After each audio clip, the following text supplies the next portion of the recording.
vois, c'est plus simple pour toi. Bon, attends, j'ai peur de le casser, c'est horrible.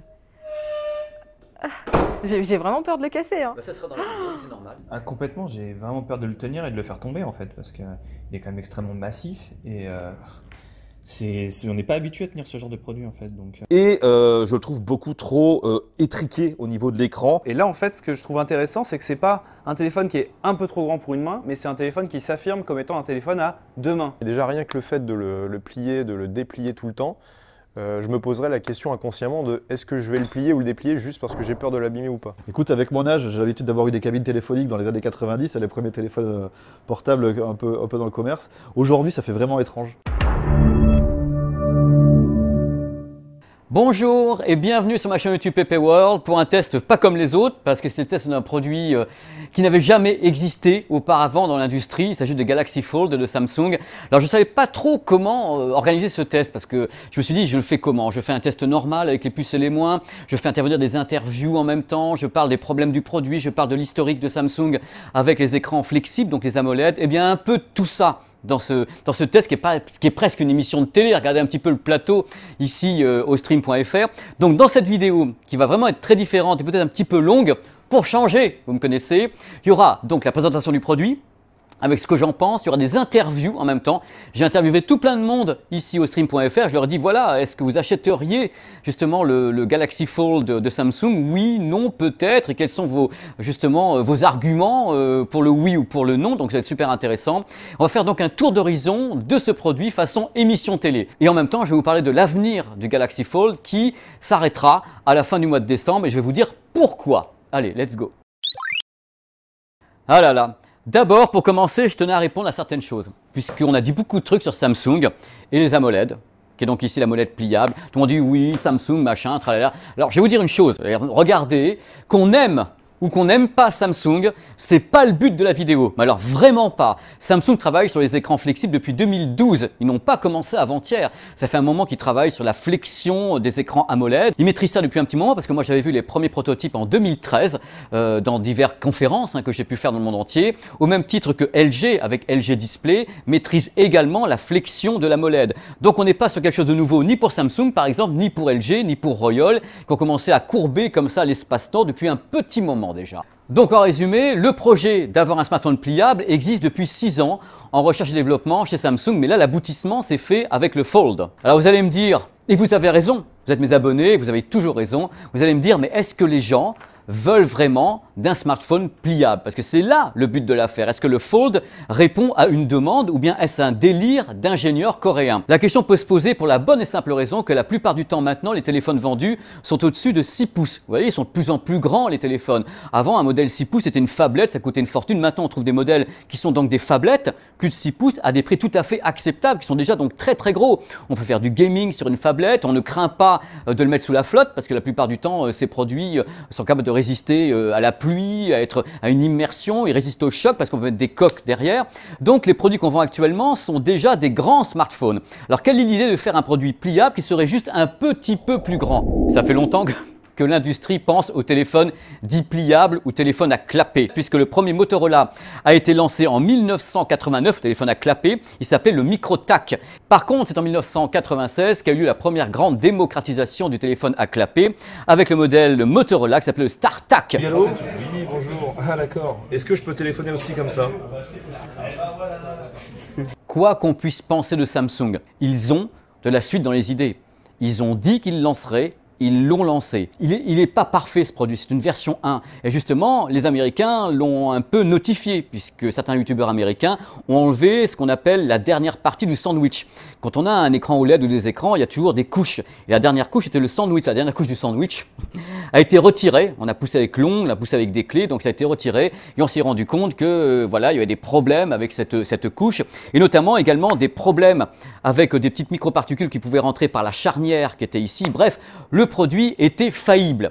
Mais ça n'a pas désarçonné quelque part Samsung qui a dit ok, on a un problème, on va le régler. Ils ont attendu, ils ont sorti la version V 1.1. C'est donc la version qui est ici qui a été modifiée. On ne pourra pas enlever à Samsung le truc suivant, c'est qu'ils sont allés au bout de leur truc. Moi j'ai pensé à un moment donné, je vous le dis carrément, j'ai pensé ils vont pas le sortir. Il y avait tellement un bad buzz dans le monde entier, ils ont dit ah, s'ils sortent ça dans cet état-là, ils en vendront pas un seul et en plus ils vont se faire foutre de leur gueule. Parce que l'idée de base c'est de dire bon Samsung on est les premiers, mais est-ce qu'on est les premiers en étant crédibles?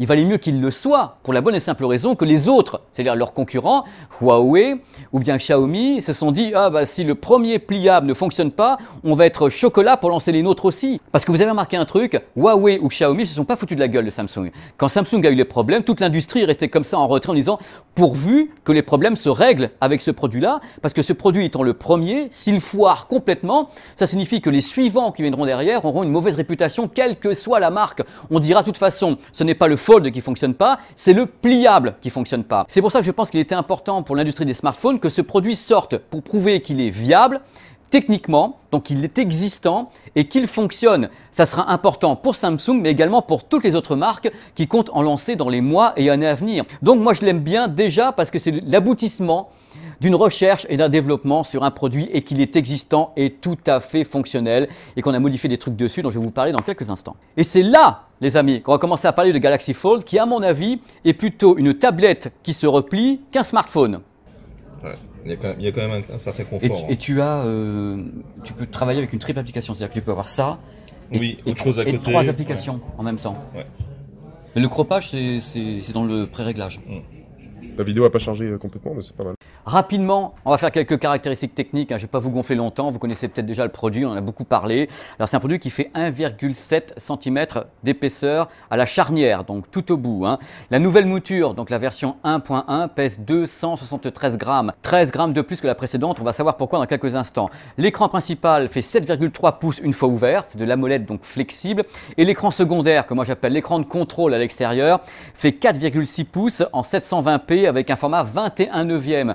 Une fois que c'est ouvert, cette tablette, c'est presque du 4/3. Pour voir les films, je suis un petit peu moins convaincu. À bord, 12 Go de RAM. Côté photo, il y a 5 capteurs au total, 3 en dorsale, 2 en frontale.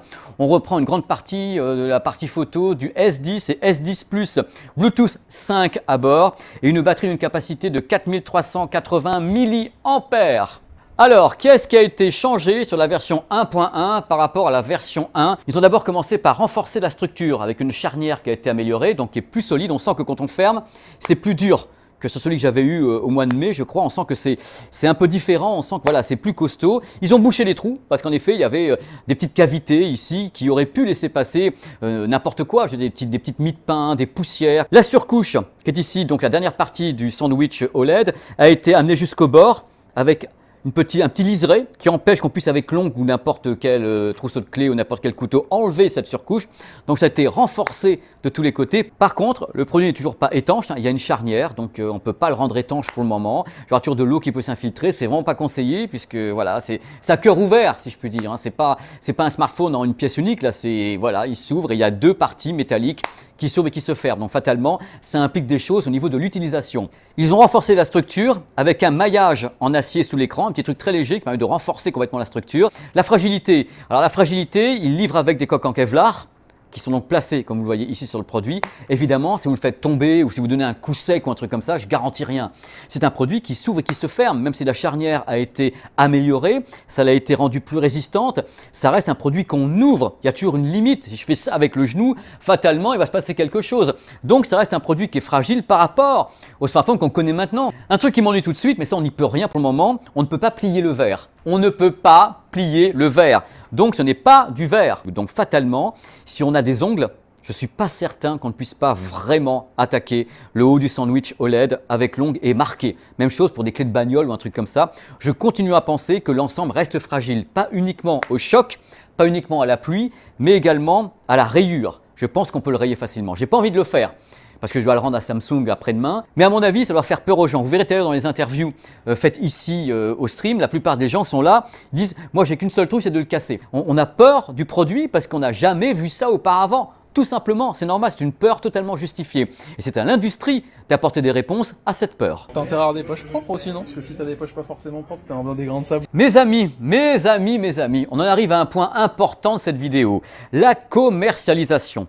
Le produit a été réintroduit récemment en France et dans le monde au prix de 2020 €. Il n'est pas vendu sur Internet. On ne peut pas l'acheter en ligne officiellement. Il faut aller dans un des magasins Samsung agréés qui l'aura. Je crois qu'il y en a 20 ou 30 magasins. Donc on rentre dans le magasin, on dit on le veut et on a un vendeur qui nous explique ce qu'est le produit avant de vous le laisser. Il y a une assurance quand même dans le cas où vous le faites tomber. La franchise c'est 130 € et on vous le remplace. Peut-être pas 15 fois, mais une fois. Le produit est livré avec des Galaxy Buds. Par contre, j'ai une nouvelle à vous donner qui est importante. À la fin de l'année 2019, donc dans quelques mois, ils arrêtent la commercialisation de ce produit. Il est arrêté. Pour le moment, on considère ce produit comme un collector. C'est la première fois que ça arrive, c'est la version V1.1. Samsung avait en effet annoncé, on va l'améliorer, on va le mettre en vente, et il est en vente. C'est ça qu'ils voulaient, c'est que même si le produit ne se vend pas beaucoup, et si ça reste un collector qu'on va peut-être revendre 3000 € dans 5 ans, il est là.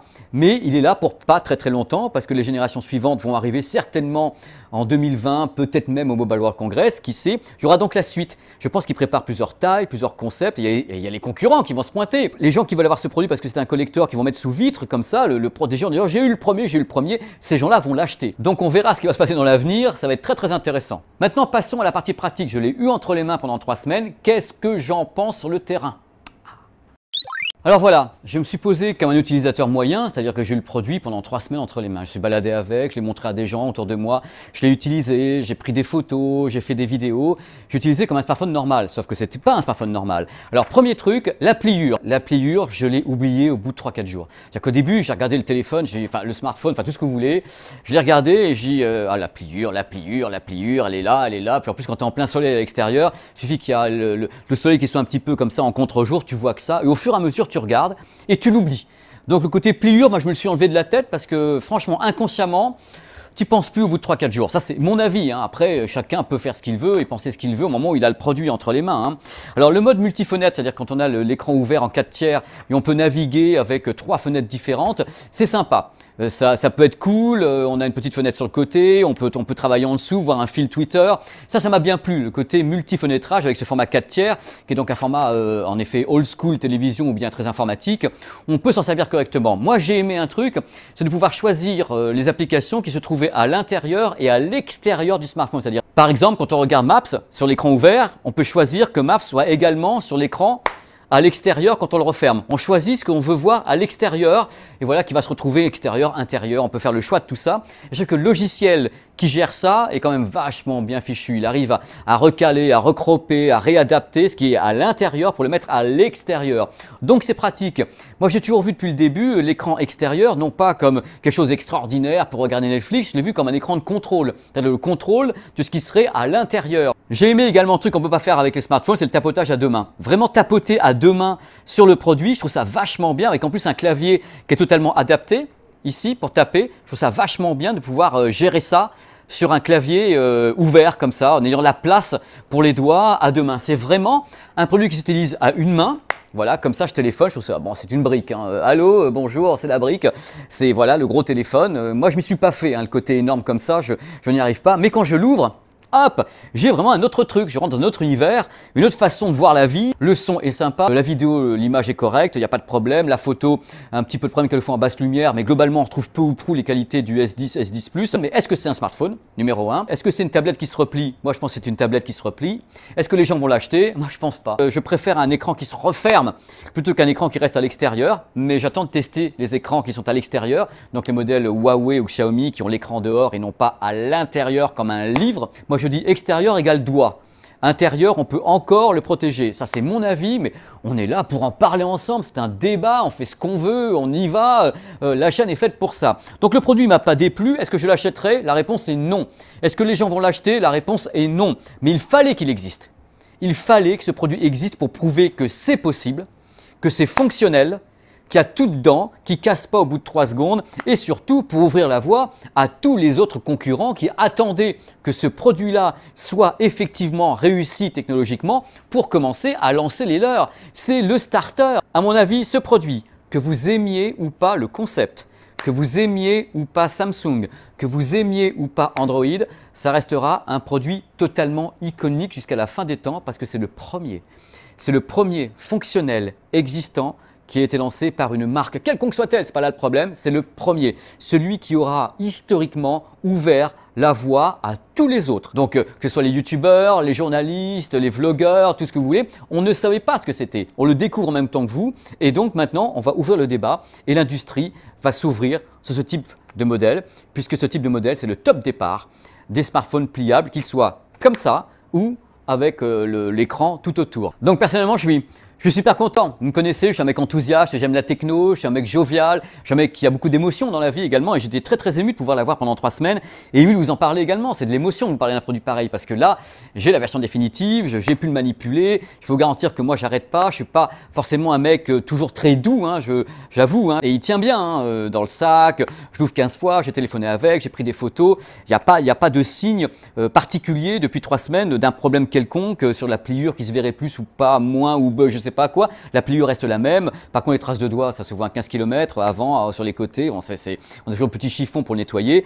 Peur de le casser. J'avoue franchement que j'ai pas eu peur de le casser. Au début, les 2 premiers jours, je vais le péter. Je vais le péter. Je sens que je vais mettre un coup d'ongle, que je sens que ça va pas le faire.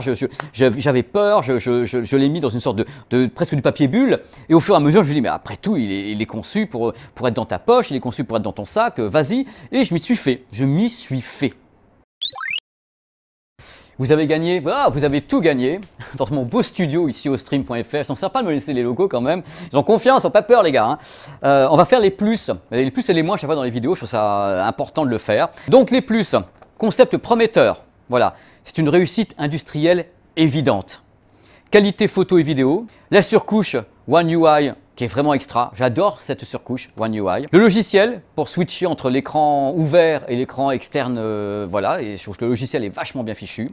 La qualité audio des HP, c'est assez sympa. On a vraiment un son qui est très clair et très net. Le concept de livre qu'on ouvre et qu'on ferme qui protège l'écran, ça je trouve pas ça con. Je dis j'ai envie que mon écran soit protégé et je trouve que bon le fermer comme un clapet, comme un bouquin, j'aime bien. On verra pour la suite avec les autres marques, hein, mais j'aime bien pouvoir fermer le clapet. L'écran est HDR10+, on peut filmer en 4K 60 images par seconde. Compatibilité audio ARS jusqu'au 32 bits. Dolby Atmos, Bluetooth en 5, aptX HD pour la liaison Bluetooth. Les moins, il y a ce qu'il faut. Hein. Le prix, 2020 €. Bon, je ne m'attendais pas à moins de toute façon. Je ne vois pas comment industriellement on peut baisser ce prix-là pour le moment. Ça coûte une fortune de fabriquer ça, donc ils ne peuvent pas baisser le tarif. Le truc que je mets dans les moins également, est-ce que le public attend ce produit ? Moi, je suis persuadé, je ne sais pas pourquoi, je suis persuadé que les gens le voient comme une sorte de mouton à 5 pattes, mais ne disent pas ah, « on l'attendait, c'est le Messie ». Je ne pense pas que les gens le voient comme un produit super attendu. Mais c'est à vous de me répondre après. Est-ce que ce produit a une cible réelle? C'est ça ma question, c'est le but de cette vidéo, c'est de savoir ça. L'encoche en haut pour les capteurs est trop grande, on voit que ça, l'encoche là c'est pas possible. Il n'y a pas de prise mini jack et l'adaptateur n'est pas livré avec, donc ça c'est pas bien. Par contre il y a les buds qui sont là et qui sont donc dans la boîte, hein. C'est moindre des choses tout de même. Fragilité, je pense qu'il y a quand même une fragilité. C'est une évidence, c'est une charnière, donc qui dit charnière dit advienne que pourra. Mes amis, il ne résiste pas à l'eau, donc il faudra éviter la pluie, il ne faut pas le plonger dans la flotte évidemment, parce qu'alors là, tout passera par la charnière. Il est rayable, moi je pense facilement rayable cet écran en plexi, parce que c'est pas du verre. Moi j'ai peur avec les ongles et autres qui se rayent au fur et à mesure, c'est mon inquiétude. J'ai pas vu encore sur le terrain, mais c'est mon inquiétude. C'est plutôt une tablette qu'un smartphone, voilà, c'est un avis personnel. Et l'épaisseur, dans la poche du jean, il ne faut pas un jean serré, parce que là c'est mort quoi. Bon, maintenant, voici le moment tant attendu des interviews. J'ai interviewé des collègues qui sont ici, des amis. Je leur ai demandé, voilà, voici le Galaxy Fold. Pour certains, c'est la première fois qu'ils le voyaient. Est-ce que vous achèteriez ça ou pas du tout? Et pourquoi? Alors, je t'avoue que pour la vidéo, moi, je trouve ça génial. Vraiment, je trouve ça super. On voit vraiment tout. On a une stabilité aussi parce qu'avec les petits téléphones, c'est vrai que c'est plus compliqué. Moi, j'ai tendance à pas mal trembler. Là, c'est vrai que la prise est pas mal, on tient bien, c'est assez stable, je trouve. Donc pour ça, je l'achèterais, tu vois. Vraiment, ça serait utile pour moi dans mon travail et tout. Après, est-ce que j'en ai vraiment besoin? Non. Donc je ne l'achèterai pas pour être honnête, parce que j'ai déjà une tablette, j'ai un iPhone qui est pas mal. Donc non, je ne l'achèterai pas. Mais pour tous les gens qui font de la vidéo, de la photo, je pense que c'est super intéressant, super pratique.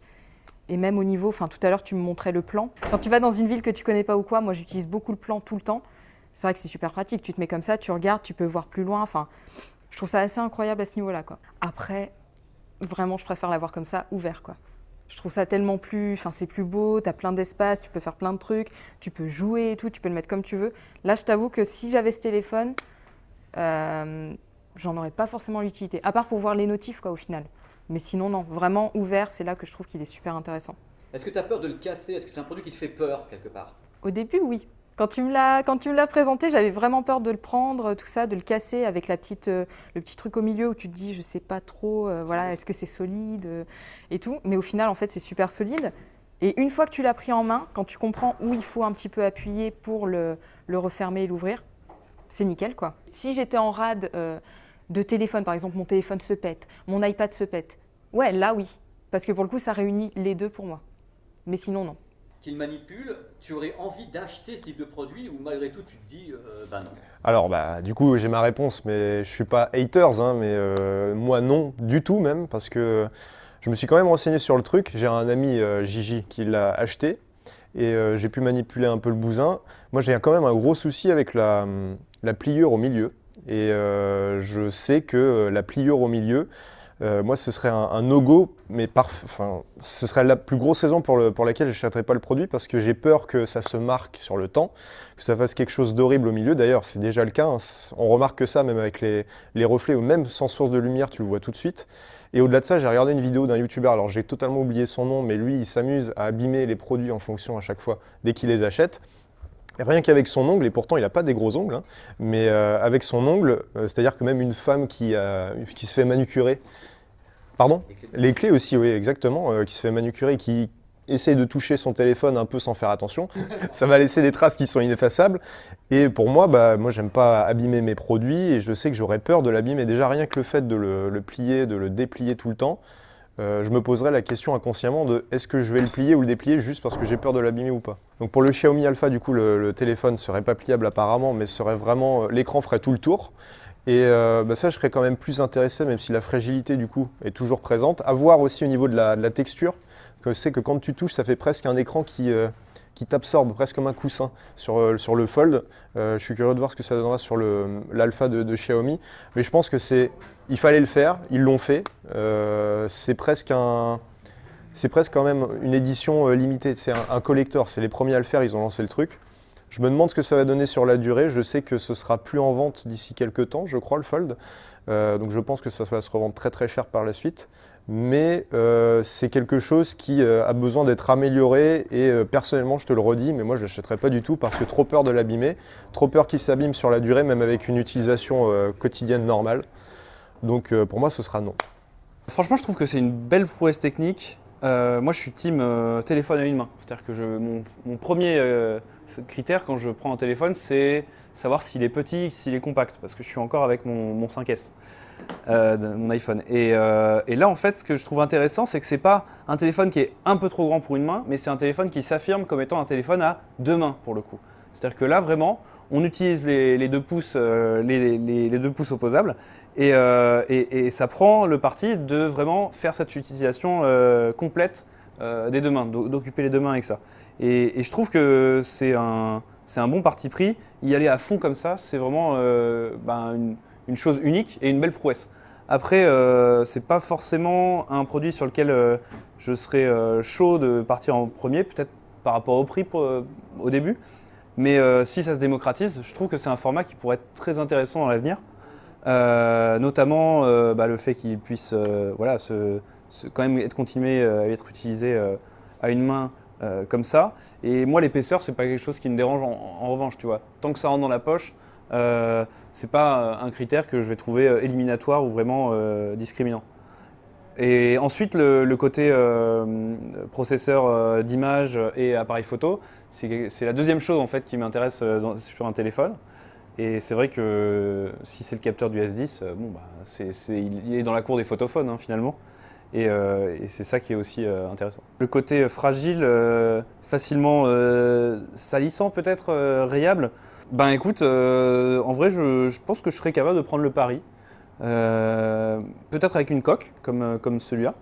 Mais en tout cas oui, je pense que je serais capable de l'utiliser, de le garder. Bon, je prends soin de mes affaires, donc finalement moi la robustesse c'est pas quelque chose qui est... Voilà, je fais quand même attention à côté quoi. La charnière me ferait douter quand même. À l'achat, je me demanderais si c'est pas quelque chose qui dans le temps puisque je fais vraiment, voilà, c'est quelque chose que tu vas ouvrir plusieurs fois par jour pendant des années. C'est peut-être l'inquiétude que j'ai là-dessus. Donc effectivement, le côté pionnier de ce téléphone, c'est quelque chose qu'on va tous regarder, je pense, au fur et à mesure au fil des ans, pour voir comment le produit tient, et s'il tient bien, ce serait génial que d'autres adoptent la même chose. J'ai toujours trouvé que le format 4 tiers pour l'informatique, et donc aussi pour les smartphones, j'ai trouvé que c'était plus agréable, plus facile à lire. Les laptops, à l'époque, quand il y en avait encore en 4 tiers, il y a eu un peu de 16 dixièmes, mais maintenant le 16 neuvième a vraiment conquis tous les domaines. Je trouvais ça vachement plus agréable. J'aimais beaucoup le 4 tiers sur les laptops. Donc finalement, comme je suis un peu j'aime la vidéo, je suis un puriste de la vidéo, un 4 tiers pour ne pas regarder un film, mais lire des articles, scroller, faire du multitasking, c'est clairement quelque chose qui ne me dérange pas. Au contraire, je trouve que c'est beaucoup plus agréable. Et puis tu regardes la taille c'est une main quoi, c'est la taille d'une paume cet écran. Je trouve que ça a du sens. Bah écoute Pépé, la question est assez difficile parce que c'est une prise en main assez rapide. Hein. J'ai pas pu le découvrir pendant des heures et des heures comme toi, mais c'est vrai qu'à première vue, déjà j'apprécie la réussite technologique. Hein. C'est vraiment un très bel objet. Je pensais pas qu'il serait aussi bien fini. Ça c'est vraiment la première grande surprise. L'écran est magnifique. Par contre, je trouve que écoute, l'appareil a quand même le cul entre deux chaises, hein, si tu me permets l'expression, parce que autant c'est très intéressant de l'avoir comme ça déplié parce qu'on a un confort visuel qui est quand même assez agréable avec la photo, la vidéo qui offre de différents formats et ça c'est vraiment chouette. Dans le jeu, dans le gaming aussi, c'est vraiment assez intéressant. Mais une fois que tu le replies, je trouve que là c'est le gros défaut en fait de cet appareil. Alors déjà je le trouve beaucoup trop épais hein, pour qu'il soit un peu dans la poche et je le trouve beaucoup trop étriqué au niveau de l'écran. Déjà de base.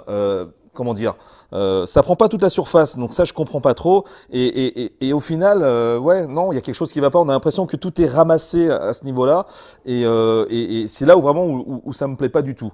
En revanche, et j'ai envie un petit peu d'interpeller Samsung, c'est que même si on le déplie, finalement, on gagne pas énormément de choses. Je prends par exemple mon iPhone 7 Plus ici, donc qui est quand même un format assez maintenant reconnu partout.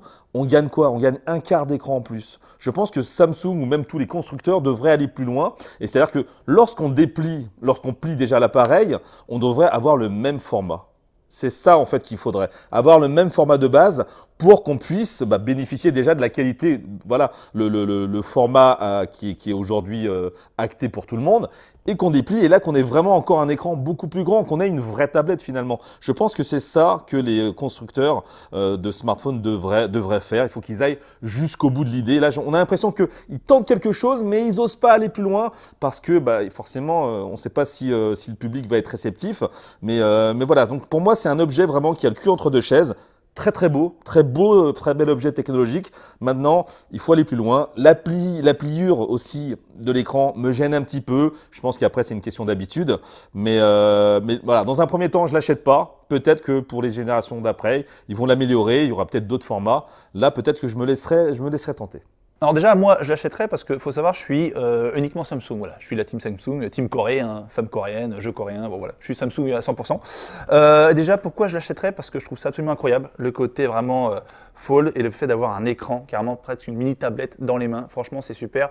Et beaucoup de gens avaient peur au début en me disant ouais, une fois que tu le déplies, tu vois la pliure qui est au milieu. Franchement, quand tu es en vidéo, en image, tout ça, moi la pliure, j'y fais plus attention. Franchement, je trouve ça vraiment super. En plus, ce qui est bien et ce que je reproche un petit peu dans les téléphones, c'est qu'ils sont assez fragiles. Alors que celui-là, quand tu le plies, franchement, bon, ça fait un petit peu rocher, hein, l'impression d'avoir un caillou dans la poche, mais quand tu le plies, j'ai vraiment ce sentiment de solidité dans la poche, et c'est ça qui me plaît. Du coup, voilà, le petit point faible du téléphone, un petit peu, c'est ce côté un petit peu épais. Franchement, on va pas se mentir, hein, il est un petit peu épais dans la poche, et le poids. Voilà, par rapport à, moi j'ai le Samsung Galaxy S10 Plus, qui est assez léger, assez fin, c'est le point faible. Mais sinon, franchement, le fait d'avoir un téléphone avec un écran aussi large, un clavier hyper bien pensé, hyper intuitif, franchement, moi c'est ce qui me plaît dans ce téléphone-là. Écoute, c'est vrai que c'est beau et tout ça, que ça donne envie forcément quand on voit cet écran, mais j'ai du mal à me projeter sur un achat, tout simplement parce qu'il y a quand même un effet très plastique avec cet écran, qui donne à l'ensemble un côté un peu cheap, même tu vois quand il est refermé, etc.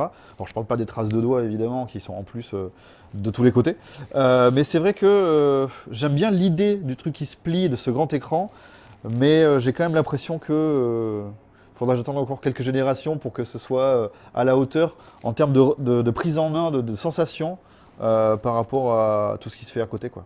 Mais je m'interroge sur, quand on a l'habitude d'avoir des résolutions 16:9, là on est sur un nouveau format et je ne sais pas trop comment les jeux seraient adaptés en termes de fréquence, ou est-ce que, en termes de navigation, de tout ça. Ouais, j'ai du mal à me projeter aussi. Écoute, avec mon âge, j'ai l'habitude d'avoir eu des cabines téléphoniques dans les années 90, les premiers téléphones portables un peu dans le commerce. Aujourd'hui, ça fait vraiment étrange. L'épaisseur. Tu vois, plus que la hauteur et tout ça, c'est cette épaisseur et le poids. Le poids quand même, hein, faut pas l'oublier. Donc, écoute, je salue la prouesse, mais bel objet de collection, peut-être plus pour une étagère. Alors moi, technologiquement, ce produit me plaît. Je trouve ça hyper impressionnant. C'est une avancée technologique de dingue. Enfin, faut être clair, hein. Je veux dire, c'est un super bel objet. Je ne l'achèterai pas, c'est clair, parce que j'attendrai une prochaine version peut-être. Ça me plaît, c'est... Enfin, le truc reste quand même assez fin quand il est ouvert. Quand il est plié, par contre, clairement, il est assez épais. On est plutôt sur un harmonica que sur un téléphone. Après, ensuite, je ne sais pas à quel type de personne ça va se dédier, ce genre de produit. Je pense que c'est des produits qui... Voilà, ça vient tout juste d'arriver, du coup, le marché va s'ouvrir, je veux dire. Enfin, clairement, le marché n'existe pas encore et le marché se crée. Pour l'instant, c'est une niche, mais ça va plus l'être clairement ensuite. À des professionnels, sûrement. À des gens qui aiment la vidéo, qui aiment les jeux. Parce que les jeux dessus, c'est dingue, quoi. On a un super bel écran, donc dans le métro, je me vois tout de suite avec ce téléphone et jouer avec. Maintenant, pour l'instant, il est trop fragile. Et du coup, jouer dessus, taper sur l'écran avec mes doigts, j'ai peur de le casser, quoi. J'ai vraiment peur de le casser. Quand je le tiens, j'ai peur quand je prends des photos avec. Du coup, je ne me vois pas le sortir dans le métro et le trimballer un peu partout, ne serait-ce que l'avoir dans ma poche, déjà, ça me fait un peu peur. Hormis ça, encore une fois, technologiquement, le truc est juste complètement dingue, quoi. Moi, la pliure me dérange pas du tout. Honnêtement, je la vois pas. Elle est là, je le sens et tout, mais ça me dérange pas du tout. Il est beau. Le côté retour sur l'écran à l'extérieur avec une appli ici, c'est juste dingue, en fait. Ça c'est hyper impressionnant, quoi. Heureusement qu'il y a ça, parce que sinon, avoir à toujours ouvrir son téléphone et le truc est énorme, et voilà, pour vérifier des trucs dessus, genre Google Maps ou un truc comme ça, ben, le ravoir ici, c'est top. La photo est bonne dessus, parce que je ne le considère pas comme un téléphone actuellement, en fait, c'est ça le truc. Actuellement, je le considère plutôt comme une petite tablette, on va dire, mais pas comme un téléphone, quoi. Après, dans un usage professionnel, là, je te dis que je ne me vois pas téléphoner avec comme ça. Maintenant, à l'usage, il faudrait voir, si ça se trouve, les 3 premières semaines, je vais trouver ça gros, et puis en fait, voilà, on s'en fout, les téléphones, il y a 15 ans ou 20 ans, ils étaient super épais, et on téléphonait avec. Voilà, du coup, c'est pas un problème, ils avaient des clapets, on avait l'antenne qui sortait, les trucs, c'était des mastodontes, hein. Donc franchement, là, c'est sûr qu'on est habitué, on miniaturise tout, donc on est habitué à des petits téléphones, mais non, ça me paraît un peu choquant comme ça, mais en fait, je pense qu'à l'utilisation, on s'y habitue. Je pense que ça, c'est un faux problème, en fait, la taille. Le seul vrai problème, pour moi, c'est la fragilité de l'objet. Je pense qu'on va régler le problème. C'est obligé, de toute façon, on règle tous les problèmes à ce niveau-là. Donc, non, pour moi, on disait toujours les téléphones, ils étaient super légers avant, on va les casser, ils vont se péter en deux dans nos poches et tout. C'est faux, en fait, on arrive à régler les problèmes. Là, c'est la toute première génération, elle va essuyer les plâtres. Et les prochaines, elles vont juste être complètement dingues. C'est sûr, on va arriver à un entre-deux peut-être, hein, à des produits d'entre-deux. Je sais que la concurrence se met dessus. Du coup, non, on va régler tous les problèmes, mais on va avoir quelque chose qui est dédié à certains types de personnes. Hein. C'est pas pour tout le monde, ce genre de produit. Mais non, mais c'est dingue, c'est charmé comme truc. Bon, je ne vous cache pas que je suis extrêmement heureux d'avoir pu faire cette vidéo qui est particulière dans ma carrière parce que j'avais jamais eu l'occasion de tester un tel produit. Donc, je voulais faire une vidéo très complète. Tourné ici, donc dans les locaux du stream.fr. Je remercie tout le monde, les techniciens, tous mes potes, de m'avoir aidé et de m'avoir permis de tourner ici. C'est un grand plaisir. Il y a tout le matos, il y a un beau décor, donc je me sens super bien. Donc en même temps, il y a eu des interviews, il y avait une sorte de reportage, il y avait l'historique de tout ce qui est flexible chez Samsung, LG ou autre pour expliquer pourquoi ce produit existe maintenant et pourquoi, à mon avis, ce produit est le premier d'une longue série. Parce que je connais quand même les ingénieurs de Samsung, ils ne se sont pas dit « Ah bah tiens, on en lance un et puis on arrête. » Né. Ils en lancent un. Ils vont l'arrêter au mois de décembre et je pense que dans la foulée, il va y avoir peut-être un modèle, 2 modèles, 3 modèles de tailles différentes, peut-être des form facteurs différents, qui sait. Merci d'avoir regardé cette vidéo, qui était longue, hein. J'avoue, je le savais dès le début. Je me suis dit, ah, elle va être longue celle-là. J'espère que ça vous a plu. C'était peut-être une vidéo un peu différente de ce que vous voyez ailleurs, parce que je voulais faire justement un truc un peu plus wide, un peu plus vécu, avec des interviews et tout. Je rêvais de ça. C'est ce que je voulais faire pour ce produit. Enfin, n'hésitez pas à aller sur la chaîne YouTube, à vous balader dessus, à prendre comme ça des vidéos qui vous plaisent. Il y a vraiment de tout. Parce que ce que je tiens à faire sur cette chaîne YouTube, c'est de la diversité de contenu. C'est-à-dire, en effet, pas que du smartphone, en effet, pas que des voyages, pas que ci, pas que ça. Avoir des vidéos tout à fait différentes pour que chacun puisse y trouver son compte. Voilà, amusez-vous bien. Et encore merci de me suivre sur ma chaîne YouTube PP World. Allez, ciao, à bientôt.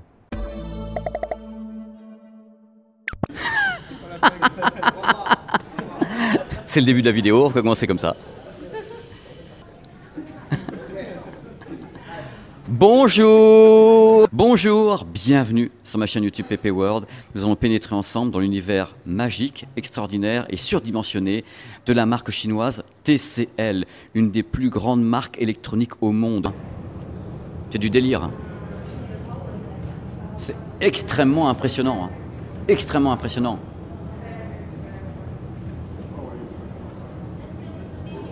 Alors ici on est super bien accueillis. Parce que là, il faut dire bonjour à tout le monde dans l'usine avant de commencer. Hein. Tu dis bonjour à tout le monde. Voilà. Et puis après, tu as le droit de passer une fois que tu as dit bonjour à tout le monde, uniquement.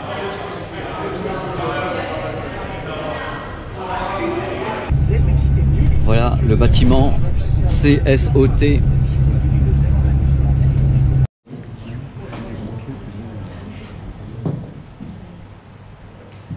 Bon, là c'est le petit moment d'angoisse, parce que c'est pas commencé, donc tout le monde se regarde en chien de faïence, et puis il y a Antoine qui est là, qui rigole. Nous on bouffe des Ferrero en attendant. Donc les Français sont au Ferrero, les autres attendent que les Français finissent, et nous on attend de commencer. Et enjoy.